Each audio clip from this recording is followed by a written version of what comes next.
Hi, I'm Ted Price, founder and CEO of Insomniac Games, and I'm here with some tips and tricks for Fuse. One of my favorite aspects of playing Fuse is pulling off Fuse weapon combos. There are almost 60 different combos in the game that you can achieve by working together as a team. Here's an example of a simple combo. Izzy crystallizes a bunch of enemies. Jacob fires the arc shot into those enemies and triggers a flare burst. This gives both Izzy and Jacob lots of points. But we can take it a step farther. Izzy crystallizes a bunch of enemies with her shatter gun. Naya triggers a chain of black holes which then shatters the crystallized enemies. What this does is create the vaporize bonus for both Izzy and Naya.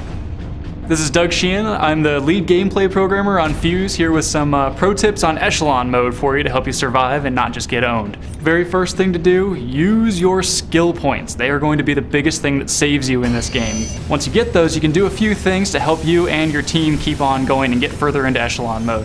First one with Dalton, use both your shields. You have a drop shield and the mag shield to use, and you can set up shield forts to really help your team out. So then there's Jacob. Use the map to your advantage. He's got a trap function for a reason. You can drag enemies, they'll chase you around a lot more in ECHELON mode than they do in campaign. So find choke points, set up those traps, and when you get enemies that come in, pop that explosion and just let all those guys melt. It'll really help you out with taking down groups of guys all at once rather than having to sit there and let them fire at you.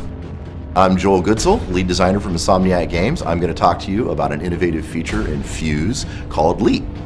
The Leap feature is the ability for you as a player to jump into any character that's not being played by another human at any point you want.